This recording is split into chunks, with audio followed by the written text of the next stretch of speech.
Er zijn ook zeer vrome kaartjes bij. Er zitten vrome Er kaartjes zitten tussen. heel vrome kaartjes. Ja, dat is een stuk van mijn leven.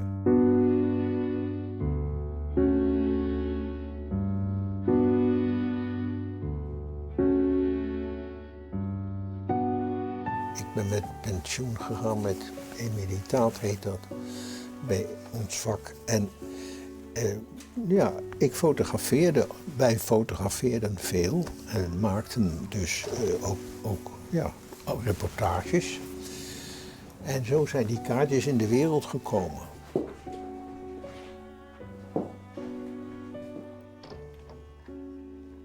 Want u heeft nu daar allemaal mooie wolkenluchten. Ja. Maakt u daar dan een kaartje van? En daar maak ik een kaartje van. Deze foto die ga ik kopiëren en die zet ik dan netjes op een papiertje met elkaar. Hoe heet dit? Dit is Lauwers oog. En dan ontstaat een kaartje. Nu heeft u hier allemaal boxen staan en die zitten vol met kaartjes. Die zitten vol met kaartjes. En kunt u misschien eens eentje eruit halen? Ik kan er eentje uithalen. Kijk, zo zitten ze in elkaar. En dat zijn allemaal genummerd. Ik weet niet welke dit is. Maar ik pik er gewoon een tussenuit. Kijk naar de vogels, zei Jezus. Zie je, daar heb je het. Maar zijn het eigenlijk, want u kunt niet meer preken, want u bent... Emeritus. Maar is het een soort hele kleine mini-preek voor mensen? Ja, soms kan dat. Soms kan dat zijn. Zie je, dit is het nu. En dan moet ik papier pakken.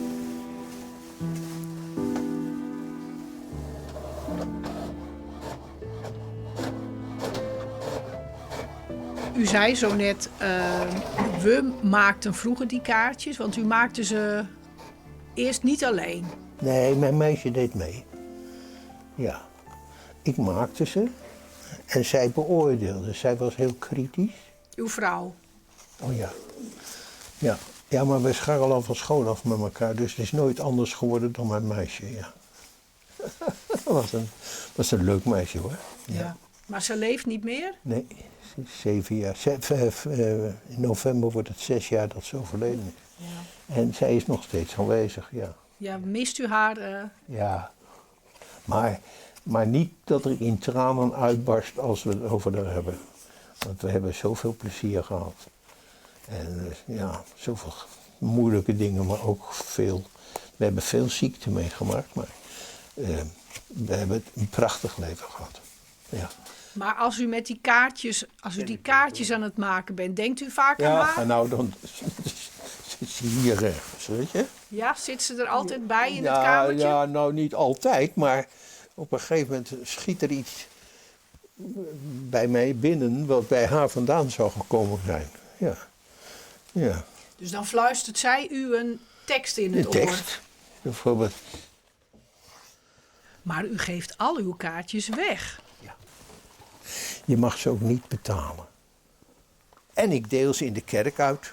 Ik heb altijd een paar bij me. En als ik naast iemand zit of iemand komt of spreekt, nou dan geef ik zo'n kaartje. En wat ze er allemaal mee doen, dat weet ik niet, maar... Heeft heel Kolm al een kaartje van u? Ik heb er nu meer dan 87.000